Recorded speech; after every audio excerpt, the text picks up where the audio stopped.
Welcome to Extraterrestrial Reality. Today we have quite a few stories to discuss, and we're going to get right into it. I'm sure that some people have heard out there about the Cybertruck explosion outside of the Trump-owned hotel in Las Vegas on January 1st.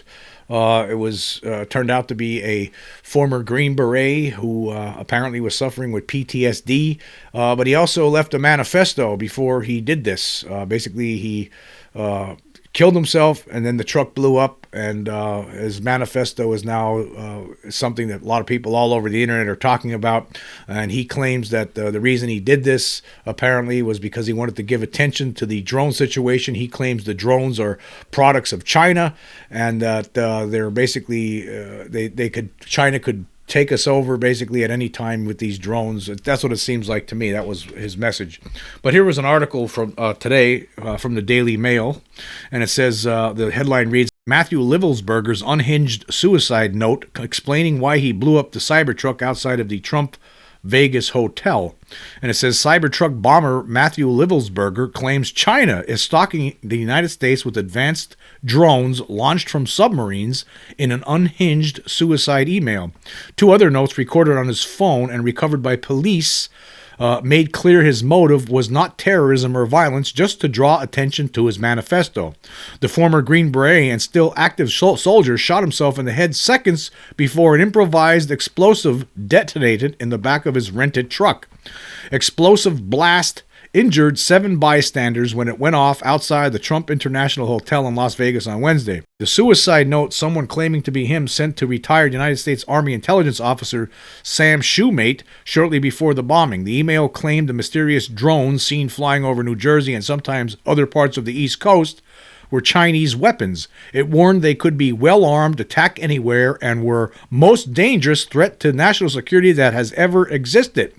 Investigators probed if the bombing was connected to the terrorist attack in New Orleans or if it was motivated by Livelsberger's personal issues.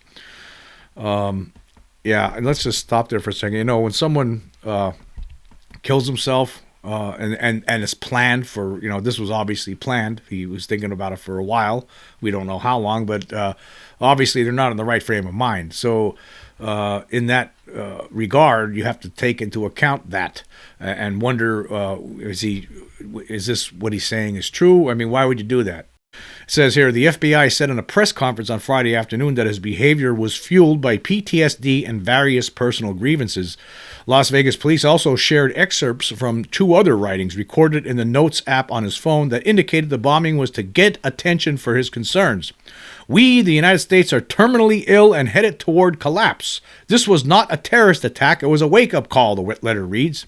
Americans only pay attention to spectacles and violence. What better way to get my point across than a stunt with fireworks and explosives? Why did I personally do it now? I need to cleanse my mind, the brothers I've lost, and relieve myself of the burden of the lives that I took.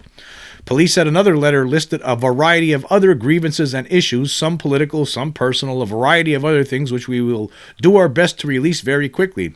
Part of it told veterans and Americans it was time to wake up. We are being led by weak and feckless leadership who only serve to enrich themselves. Well, I agree with some of the things he's saying here, but I think this is common beliefs, a lot of people think this way. It says, anyway, the email sent to Shoemate, claiming to be from Livelsberger, made even more fanciful claims and portents of doom. What we have been seeing with drones is the operational use of gravatic propulsion systems. Gravatic? That's not really a word, but that's what he said. Gravatic propulsion systems powered aircraft by most recently China in the East Coast, but throughout history, the United States. Only we in China have this capacity, the email read. China has been launching them from the Atlantic from submarines for years, but this activity recently has picked up.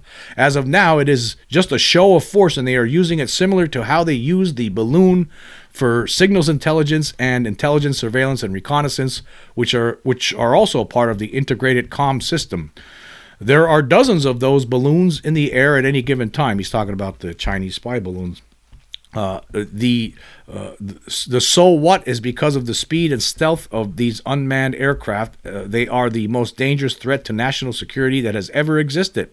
They basically have unlimited payload capacity and can park it over the White House if they want it. It's checkmate. United States government needs to give the history of this, how we are employing it and weaponizing it, how China is employing them, and what the way forward is. China is poised to attack anywhere on the East Coast. So basically, he's saying that China is responsible, and they're working up to some sort of attack on the United States, and that's what this is all about, and that's why he killed himself. Again, somebody, when they do this, they are not in a proper frame of mind, so you have to keep that. You have to keep that in mind. The email, supposedly from Livelsberger, also claimed he was being followed by authorities because he helped cover up war crimes in Afghanistan. See, to me, that sounds like paranoia. I've been followed for over a week now from likely Homeland or FBI, and they're looking to move on me and are unlikely going to let me cross into Mexico, but won't because they know I am armed and I have a massive VBIED, he claimed. I've been trying to maintain a very visible profile and have kept my phone, and they are definitely digitally tracking me. Shoemate said he received the email on December 31st and turned it over to the FBI, but later chose to release it on his friend Sean Ryan's podcast on Friday. Ryan, a former United States Navy SEAL in 1994 to 2016 and CIA contractor, is now an author and runs a podcast similar to the style to Joe Rogan. I knew taking this public would insert me into the glowy boy conspiracy cycle, especially since I'm an intelligence officer, Shoemate wrote on Twitter. I had no choice. Dude dumped it in my inbox. When I saw his name in the news, I had little choice but to hand it over to the feds. I knew the FBI wouldn't release it, or at least without an agenda attached, so I took it to Sean Ryan because he has the platform to handle the magnitude of this information and will do so as objectively as possible. The email tried to verify that it came from Livelsberger himself by including details about his life only he would know.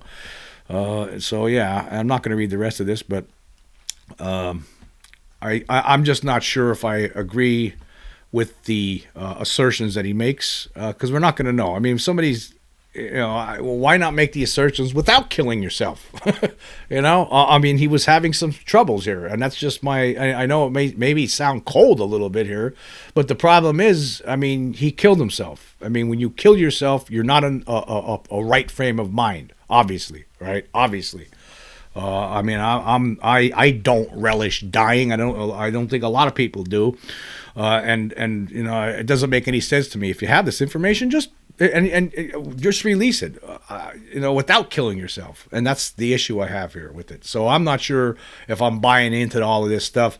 For one thing, I don't believe, and as I've talked about before, and I believe a lot of other people in the UFO community do not believe that China is responsible for these drone incursions. The reason lies elsewhere, and I'm not sure exactly what it is. We talked about many different possibilities with this, and it actually, just so everyone knows, it's still occurring. Of course, there's a lot of orb sightings, a lot of drone sightings. Are they connected? Is something going on? Is the United States using high-tech, sophisticated drones in an effort to deter these orbs, or are they doing it, who knows? It's all guesswork right now. We never get told the truth from the government about these things, and apparently this was playing on the mind of this gentleman here, unfortunately, who was not in his right frame of mind, obviously, and it's a sad story. That's all I have to say about it, but it is a big story to talk about right now, and again, I don't think there's anything, as far as I'm concerned. I don't believe what he was saying. I just don't. I'm sorry. I don't believe it was. I don't think it's China. I don't think it's Russia. I don't think those drones are coming from any enemy countries. I don't think they would have the guts to do something like that. I mean, you're basically trying to initiate World War III, and I'm sure the United States, if something happened, if China wanted to do that, then we're just going to have the end of the world, and it's not going to. That's one of the reasons why I don't believe it. Speaking of end of the world kind of stories, as I'm sure some of you have heard, Dr. Stephen Greer is back in the news, and he's saying the time is running out, and he predicts a huge UFO announcement within 30 days. Here's an article from the Daily Star. It says a leading UFO researcher has claimed that the mysterious orbs that have been spotted in the skies in recent weeks are a precursor to a major announcement about aliens. Let's go through this article a little bit and we'll talk about it. It says the drone crisis currently plaguing the eastern United States shows no signs of abating, with hundreds of mysterious orbs spotted in the skies over recent weeks. Okay, I have a problem with that first sentence. I mean, okay, the drone crisis. Okay, but there's no signs of it abating, and there's hundreds of mysterious orbs spotted in the skies over recent weeks. Okay. What are we talking about here? It's actually, they're making it sound like they're both the same, this article. I mean, it says drone crisis, and there's, when people see a drone, they're saying they're seeing a drone. When people see an orb, they're saying they're seeing an orb. In my mind, they're two different things, right? Two different things.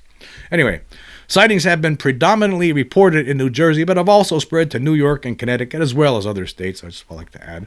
Despite officials attempting to reassure the public that these unidentified objects pose no threat to national security, their unknown origins continue to fuel wild speculation. Some theorists suggest they are searching for nuclear warheads, while others believe they could be the property of foreign superpowers. Alarmingly, some observers predict that this wave of sightings is just the beginning, with a significant event expected within the next few weeks. UFO expert Dr. Stephen Greer has suggested that these global light displays are part of a staged operation designed to trick the public into believing an alien invasion is imminent. Okay, let me just stop there before I continue with this article.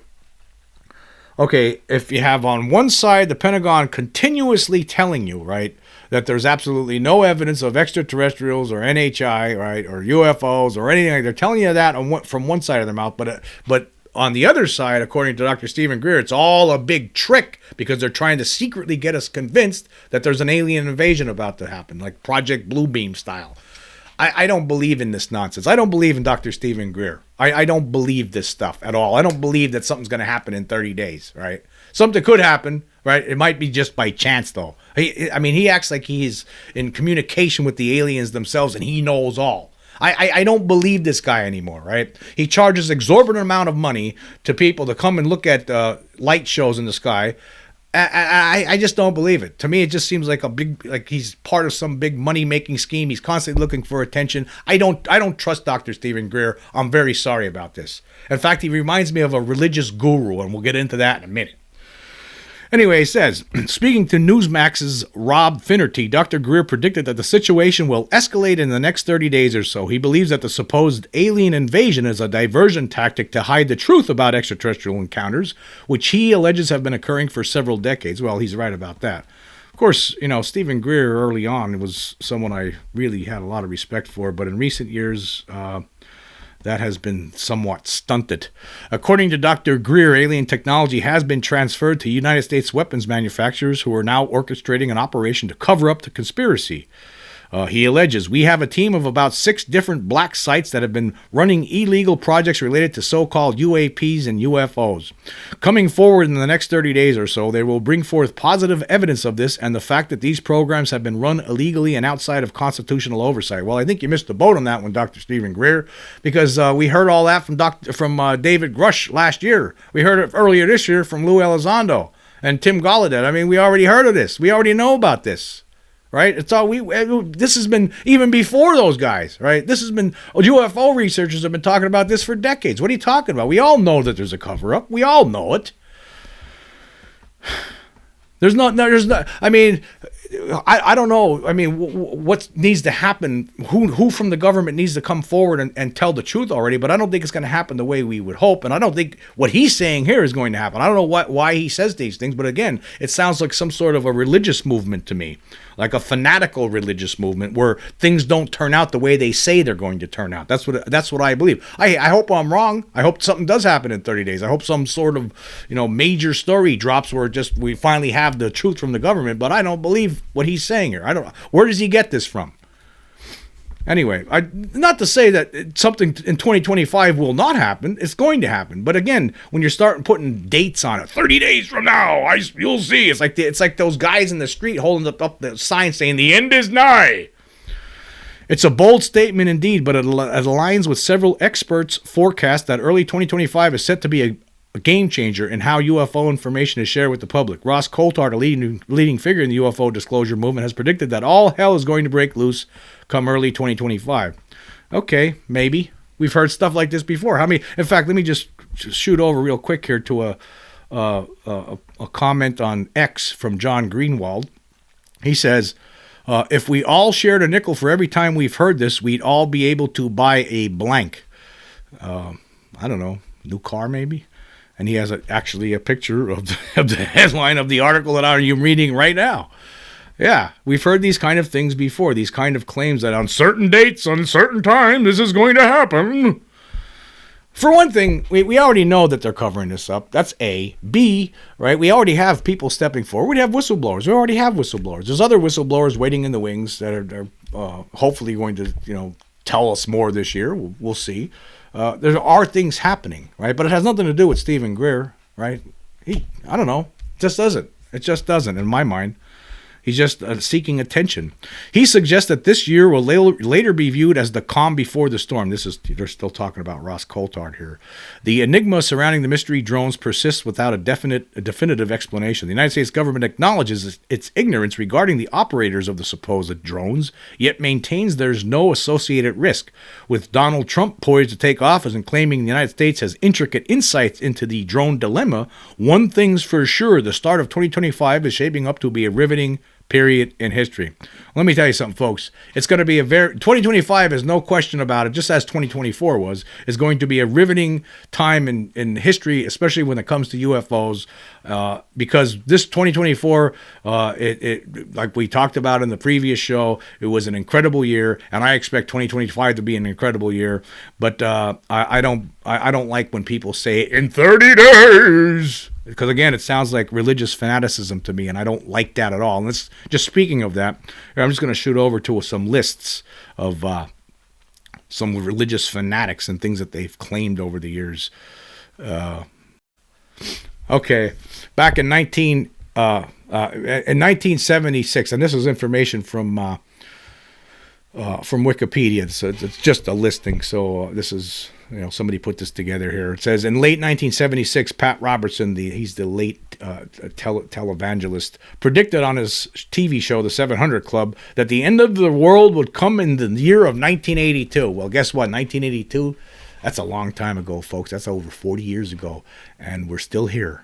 We're still here. And guess what? When it didn't come in 1982, there were still a lot of people that kept sending their money to Pat Robertson and the 700 Club. They still sent the money no matter what. I mean, these people could say anything. In 1985, Lester Sumrall said, he's a Pentecostal minister, predicted the end of the world in this year, even writing a book about it entitled, I Predict 1985. Well, it didn't happen in 1985, and just this stuff, you look at this. Look at this list here. I have it on the screen here right now. Look at all these different people talking about the end of the world, the end of the world, the end of the world. That's how Stephen Greer seems to me when he makes this kind of statement, these kinds of statements. Look at this. Look at all these people. Look at all these claims. You always hear them, right? You always, so this guy said it's going to end on this date. Here is from May 2011. Harold Camping. He predicted that the rapture and devastating earthquakes would occur on this date, with God taking approximately 3% of the world's population into heaven, and that the end of the world would occur 5 months later on October 21st. Well, guess what? It didn't. It didn't. But guess what? I'm sure a lot of people, a lot of his followers continued to send him contributions. I'm sure of it. I'm sure of it. Yeah, all over the place. Jean Dixon, remember her? She was used to predict stuff. Dixon predicted that Armageddon would take place in 2020. She had previously predicted that the world would end on February 4th, 1962. We keep getting them, and now we're getting them from UFO guru Stephen Greer. I don't trust him. I don't trust him. I don't trust him. That's where I'm at with it. I don't believe him. I believe that 2025 is going to be significant, as I stated before, but I'm not going to sit here and say, within 30 days, mark my words. I'm not going to do that, because that's wrong. That's wrong. Unless, I mean, basically, like he talks like he's in commune with these creatures. Like he knows what the next step is, what the next move is, and he knows exactly what the government's doing. He has all the insights to all of this stuff. Stephen Greer. I don't trust him. Sorry, Stephen Greer. I don't trust you at all. We'll see, though. We'll see what happens. Okay, moving on. I want to talk about, I got a lot of great comments from the last episode, and I want to talk about some of them. And let's see, I guess we'll start on YouTube. Actually, no, we're going to start on Spotify. I received some comments here about because I was talking about the biggest story of 2024, and I say it's the Las Vegas alien revelations that was the analysis put forward by Scott Roeder. Although the incident occurred in 2023, it wasn't until 2024 when we were able to say that, this actually happened. This is real. Now we have absolute proof that shows that we're not alone, because there were alien creatures that were in that family's backyard in late April 30th, 2023, the late hours of April 30th and the early morning hours of May 1st, 2023. We're able to say that now as a fact, because it's been scientifically proven and no one has stepped up to the plate to debunk it. However, I did receive a comment here, and I want to comment back on it. This was Kryles469. He says, respectfully, the Vegas alien story is nowhere near the biggest story because it was swept under the rug nationally. You know what? That's the biggest story on as far as my channel is concerned, as far as my podcast is concerned. It's not my problem. I can't help it that the rest of the world is stupid. I really can't help it that a lot of people in the UFO community are stupid. A lot of the other people that you hear talking about UFOs on other podcasts, on TV, right? I can't help it that they're stupid and dense. That's not my fault. I mean, to me, right, this is the biggest, not only is it the biggest story of 2024, it's the biggest story of all time. And we have the absolute proof that there are aliens here, right? So I can't help the stupidity of other people. That's not my problem. That's their problem, right? So I just want to point that out. And here is another comment from Bishop Luke Magic Duke. He says, the Vegas alien case is real, in my opinion. Good work on that. Those Peru alien mummies are clearly not anatomically possible. Those Peru mummies look like a fifth grader's art project. Sorry if I offend any fifth graders. Those mummies look really awful. Well, I'm going to talk about the mummies in a minute here. Like I did say during that, I said that the jury's still out on that, and I'll give you I had another comment that I want to talk about too with regard to that. The jury is still out on that, and I'll tell you why I believe it is. and I put it this way, I do think it's promising. I definitely believe it's promising. And at one point during 2024, I was pretty much convinced that these things were what everyone were, the people that were saying that they were like not humans, they were humanoid but not human. Their DNA didn't match anything else, right? Okay, that's very promising, but we're still talking about it. There's still arguments going on. They just had in November there was another hearing on this about it. We'll get into that a little bit later though. Okay, let's see. Now I'm going to switch back over to YouTube. Okay, yeah, getting back to the Peru Mummies. Now, I received this comment, and this is from a friend of the channel, John Hobart. He's a great musician. He provided the musical soundtrack for my one episode in 2024, the Las Vegas Aliens translated, when I got that translation from a gentleman from Italy, and John Hobart provided the soundtrack for that, the musical soundtrack. But here's what he wrote. He says, bro, the Nazca mummies are 100% genuine. There was a whole second set of idiots running around with fake mummies purposely to pee in the Wheaties of the researchers of the real specimen. There is no jury that is out regarding that case. There is only the real sets of specimens that appear to be different races, and then those dirtbags that ran around with fake ones trying to interfere with and ruin the progress of the real ones, completely unrelated to or affiliated with the researchers. I thought you knew about that already.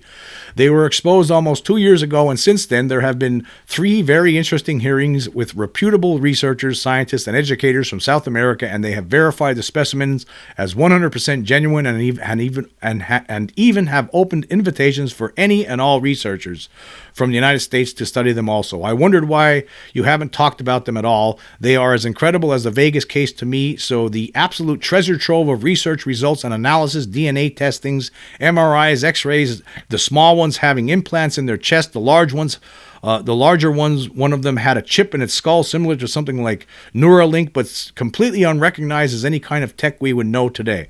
Yeah, there's to me, yeah, it does look very promising. I'm still waiting, though, because for various reasons. But hold on. He also says, this issue, actually, the first time I have heard anything about those fake ones in a long time. But in your defense, the powers that be have done a great job of suppressing any new information and trying to discredit them by moving them up with those fraudulent morons and the fake BS. I hear what you're saying, John. And here's the thing. Now, there was this attorney, what's his name? Josh McDowell. And he's been publishing. He's someone who's very interested in this, and I've been following his posts on his website, McDowell Law Firm website. He's a lawyer from Colorado, and his father. He actually had his father involved. His father, Dr. John McDowell. He's a forensic odontologist, and he was looking at them too, and basically they're not done. They're not ready to make a statement. Now there are some scientists that are, but I've been following what this guy has been saying, and that's why. And the last time he posted was late October. It was just before the Peruvian Congress had a congressional hearing on November 9th. It says, and he wrote the last time he wrote, he says this. He says, the Peruvian Congress has set a congressional hearing on November 9th, 2024 to discuss the Nazca mummies. This hearing will be a public audience of the Cultural Commission and Cultural Patrimony of the Congress of the Republic. The theme of this public audience is the mummies found in the jurisdiction of Nazca. In the time I've been assisting in the study of the Nazca mummies, the concern of how to legally, ethically, and scientifically study the specimens has been my primary concern. Without the proper legal authority and permission, any removal of the specimens would be against the laws of Peru, not to mention very likely against the laws, treaties, and customs of any nation to which they were removed for study. I will be providing testimony at the hearing about the legal challenges and potential solutions for further study of the specimens. So they're basically still studying them. I think they want to wait. A lot of these people, like McDowell, wants to be careful. I think they're still waiting. They're still not finished in this process before they're going to make any definitive statements. Now, of course, there have been some scientists that have talked, and they are more definitive, but still some are not, and including this attorney here. And I trust this guy because this guy is extremely interested in this, and I just think that that's why when I said that it's the jury's still out, it's based on what this guy's been doing, because he's involved and he's very enthusiastic about this. He even had his father, a noted odontologist, involved, and so let's see what they have to say. That's where I'm at with it. Doesn't make me right. It does not make me right, because after I get through this, there's a different article I want to go over. Anyway, it says the unique morphology of the mummies present many questions about their nature, authenticity, and origin that can surely be resolved through scientific testing of the specimen. So he was still talking about more testing was required. And apparently that's still ongoing. Anyway, the study of the Nazca mummies to date has been controversial, especially in regard to the authenticity and handling of the remains. These are valid concerns and should be addressed with transparent, rigorous, and ethical research. A collaborative approach with Peruvian experts, international scientists, and indigenous communities can ensure that all research is done with respect to scientific integrity and cultural sensitivity. Further, I'm of the opinion that there is value in establishing an international multidisciplinary team made up of the best scientists and experts from Peru and the rest of the world to study these specimens collaboratively, working with the Peruvian Ministry of Culture. This joint study would be important for strengthening international scientific relations and allow the best experts in their fields to provide support and knowledge of these unique discoveries. So, in his mind, more study is necessary. It's not over yet as far as he was concerned. Now, here was an article, and this was after this congressional hearing that they had, and this is from the Jerusalem Post. Peru's Congress conducts hearing on alleged extraterrestrial Nazca mummies. It says here, Peruvian Congressman Germain Tokuri, a member of the Bloc Magisterial Party and the Culture Commission, organized a public hearing titled Three-Digit Beings of Nazca in the Congress of the Republic of Peru to discuss the possible existence of extraterrestrials and the tridactyl mummies or humanoids discovered in Nazca. Now let me just stop there. Like, these things have tridactyl, 3 fingers. They're humanoid in nature. We don't know where they came from or what they are at this point in time. And again, there's still people studying this, like that McDowell indicated in his blog post there. So that's why I am at where I am at right now, because of that. I just think there needs to be more. We need more scientists stepping up and saying things and verifying all of this for us. Yeah, to shut up these people who are talking about the dummies, the other ones, right? The ones that they try to confuse the issue. I know exactly what you're talking about. Yes. Anyway, it says here, the hearing aimed to determine the veracity of perhaps the most important finding in history, the tridactyl beings found between Nazca and Palpa, according to Jaime Maussan, a Mexican television presenter who has dedicated the last decade to demonstrating the existence of extraterrestrial beings. Maussan, known for his controversial presentations of supposed non-human corpses in the Mexican Congress in 2023, announced on social media that a study will be presented about the three-fingered beings found in the Nazca and Palpa regions. He invited his followers to join the discussion in the Peruvian Congress. Congressman Takuri has insisted 3 times on carrying out the public hearing on extraterrestrials. He explained he insisted on holding this hearing in the Peruvian Legislative Palace because he considers it a place where all opinions must be debated, and stated that all opinions, both in favor and against, will be respected. When consulted by the press, he defended the public hearing, affirming that the Congress must be a space where all opinions can be heard. Takuri added that, although he is not a scientist, he hopes that experts will participate to provide their analyses and assess the veracity of the findings regarding these supposed tridactyl beings. And he goes on to say, I went to the University of Ica and I could see, let's say, the beings, he said. Takuri indicated that his intention is not only to support this theory, but also to promote tourism in the southern region of Peru. What interests me is to strengthen a tourist corridor, that these beings have their place of exhibition, he explained. Takuri and his fellow party member Paul Gutierrez traveled to Mexico to participate in the second public hearing for the regulation of unidentified anomalous phenomena, organized by the Chamber of Deputies of Mexico. Both parliamentarians were invited by Federal Deputy Sergio Carlos Gutierrez Luna. According to Gutierrez Luna, the trip served to gather more information on the topic, as in Peru investigations are being carried out on the mummies and lines of Nazca. However, the authenticity of the so-called tridactyl mummies has been widely disputed by the scientific community. In January 2023, the Institute of Forensic Legal Medicine of the Public Ministry of Peru conducted an expert examination of 2 small mummies of supposed extraterrestrial origin that were seized at Jorge Chavas International Airport. The examination revealed that the pieces were false, according to forensic expert Flavio Estrada Moreno. Moreno explained that one of the skulls belongs to a quadruped mammal from planet Earth and that the bodies are made up of bird bones. It was discovered that the elements are joined with modern synthetic glue, disproving their supposed pre-Hispanic origin. The study concluded that these bodies are constructions of very high quality. See, this is the problems that are going on here. This all needs to be separate. Something needs to be done in this situation. Right, so somebody, the scientists that are claiming that they're fakes, right? Because some of them are fakes, obviously. Something needs to be done on an international level in full view of scientists from across the world, showing, right, precisely, okay, this one here we have no explanation for, and its DNA is unearthly as far as we can see. Look at it yourself, right? And then these ones here, yes, we agree these are fakes. See, that's where I'm at with this. There needs to be something done here that makes sense to everybody, right? But then again, the people that don't believe in this kind of stuff, the ones who you can't, at the same time, it's hard to trust them. See, it's different when it comes to something like this, because most people aren't DNA experts, right? They're just not. You need scientists, real, true, tried and true scientists, right, giving their analysis of this. And some of them have.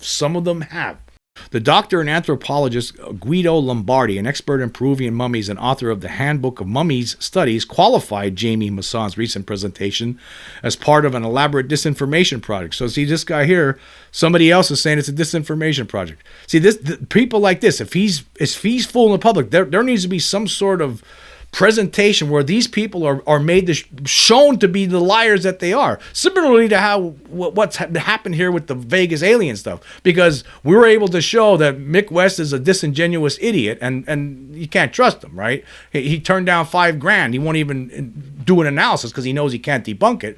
In this case here, all these people need to be in the same room, and scientists need to be pointing out, okay, see this one here, this is different than this one here. There needs to be something like that to happen, or you're going to keep getting this. It says, you cannot forge a reality that does not exist. They try to deceive the public and the scientific community. In recent years, they have tried to stretch the story to the maximum to profit from it until this house of cards falls, he said. Lombardi has highlighted that the case of the so-called three-fingered mummies of Nazca reveals the growing practice of hoqueo in Peru. Hoqueo refers to the illegal excavation of pre-Hispanic tombs to extract human remains and artifacts. There has been evidence of the manipulation of authentic mummies to create figures with an alien appearance, leading treasure hunters to seek more bones to create new mummies for sale. And anyway, I'm going to skip forward here. Despite these findings, Congressman Tukuri remains convinced of the authenticity of the mummies. The extraterrestrial mummies of Nazca are real, he stated. When questioned about the scientific evidence disproving the mummies' authenticity, Tukuri said, "You're asking the wrong questions. It's not about believing or not in the veracity of the mummies. It's about having the preparation, knowledge, and wisdom to realize that they are authentic. If they aren't real, why would a person or a group of people take the trouble to construct them in such detail? Why would someone do that? Why would someone spend so much time trying to deceive the scientific community?" Well, I could think of a lot of reasons why someone would do that. For money. For money. People try to do things for money all the time. So that's the reason. There is a concern that such events could be exploited for financial gain by those promoting the mummies. Takuri dismissed these concerns, emphasizing his commitment to advancing the discussion. I don't care what others think, whether they are human or extraterrestrial. So that's the bottom line for me when it comes to these Peruvian mummies. I just think that there needs to be something else needs to happen here. Something needs to be done to shut up these deniers, these scientists that are claiming that all of this is a hoax, and that they, because obviously some of them were, right, and the other side, they admit to that, right, but they're saying no, these other ones here, there's no explanation for it, and the DNA doesn't match anything that's known on Earth. So I just hope that this thing gets clarified in 2025. That's why I say this jury's still out on this. And of course, as the blog post from Josh McDowell, he says there needs to be more research too. That's why I'm still holding out. Like, he seems to be the lead here in this country. Josh McDowell seems to be somebody here who the representative from the United States. I mean, he got his father, a famous ontologist, to examine them. It's still, the jury's still out on it. Let's see what he says as 2025 progresses. We'll see what happens. That's why I say the jury's still out. I think that they are, or I think it seems pretty clear at this point that there were some fake ones, right? But it looks like some of the other ones were real. And you look at them, they're three-fingered creatures. That's what it looks like to me. But I'm not a scientist. I'm not an expert with DNA, although some of them are saying that's the situation. Okay, getting back to the comments on YouTube, I received one from Ronnie 19670, and he says, and this was with regard to the from the previous show, or I made a different presentation of the Vegas alien creatures, including the little guy, UB, the undeniable backbreaker. And he says, "I finally see it," in all caps, "the small one. I can't unsee it now. I think you should reach out to Lou and state your case. You never know. Happy New Year, Jim, and thank you for the great work and great show you put out." Thank you very much, Ronnie. I really appreciate it. I'm so glad that he's able to see it now. See, that was the reason I did that. And see, it helped. Ronnie was somebody who actually was able to see some of the other aliens, but he was having trouble with the little gray guy. But that episode cleared it up for him. And let me tell you, folks, I've been in communication with Chris Lathrop, a friend of the channel, and we're looking at we're finding other things in there. There's more things in this video, right? There's more stuff in that video, and it's unbelievable stuff in that Vegas case. There's more things that keep finding. I didn't look at it for a couple of months now. Like, I've been, right? I needed a break from it, and but when you go back with fresh eyes, you find new things, and that's what's been happening. And probably in the next show, I'm going to be talking about it again. There's some new things I've been finding. And plus I want to make clear, like, some of the other creatures that are in there for other people. Like, I think by using the process that I used in that previous show, I think it was for 3 different creatures that I showed. I could do that for other ones in that show, in that video as well, and then people could see them better. It's just hard to see them. I mean, it's just such an incredible video, and it's such great to have that proof now. And to me, right, it is the biggest story. It's the biggest story of all time. I mean, let's really think about it. Now, when you go back to that comment from the guy on Spotify, let's go back to that. Let's see what he says here. He says, respectfully, the Vegas alien story is nowhere near the biggest story because it was swept under the rug nationally. Yes, it was swept under the rug for the most part. I mean, there was segments on News Nation that talked about it. I mean, Scott Roeder appeared on News Nation to talk about it. And it was talked about in a Fox News digital article, several articles actually, and that was pretty good. However, it really wasn't. It's not getting treated the way it needs to be treated. It's the biggest story of all time. I mean, it proves that we're not. I know people talk. I mean, all the time you have some people in the UFO community, some of the big names out there tell you, "Hey, I know where there's a big giant UFO buried. I can't tell you where it's at though." Or, "Yeah, I saw some great close-up video shots of UAP and detail and everything. Oh, but I can't share that with you. I can't show." But here, you know what?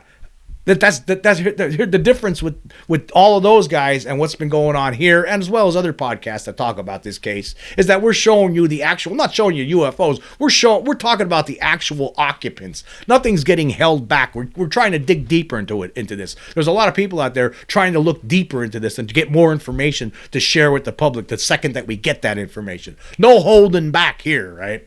Nothing like that. So that's the difference here. I mean, you think about what Preston Dennett talks about. He has a great channel. Love Preston Dennett. He was on my show a couple of times. Every week he has good stuff. He has really good episodes every week on his YouTube channel. And he's written over 50 books about UFOs and aliens. But he, like Preston Dennett always says, what intrigues him the most, it's not the UFO sightings. He loves UFO encounters, right? He thinks they're great. But the best thing, the most exciting thing about this whole phenomenon is the meetings, when people interact with aliens, when people see the occupants, the humanoids. That trumps everything else. I mean, that's what we're trying to. That's the brass tacks here. I mean, that's the lifeline of this whole phenomenon. It's the occupants. That's what I'm more interested than anything else. Yeah, I'm most certainly interested in the craft that they've created, that they've constructed, that they're flying around in. Right? That's all fantastic. However, I'm more interested in the creatures themselves. That's what fascinates me more than anything. And to have this kind of evidence at our fingertips now, to be able to see them in action up close like that. I mean, it's very strange. The phenomenon is very strange to see the way they act and the way they have cloaking abilities and all of that. I mean, it's just fantastic. This is what it's all about. So this is the biggest story of all time. I mean, think about it. I mean, if you go back to 1937, the Hindenburg blew up over Lakehurst, New Jersey. That was probably the biggest story of 1937. And in 2001 is the 9/11. Every year has a big story, an overall big story, right? But the overall big story for 2024, despite the fact that the mainstream news, and I would say, well over 90%, probably over 95% of the UFO community aren't talking about it. It's the biggest story, however. There's no question about it. How could it not be? How could the absolute proof that shows that we're not alone, that there are alien creatures here on this planet, how could that not be the biggest story, not only of 2024, but of all time? Nothing compares to it.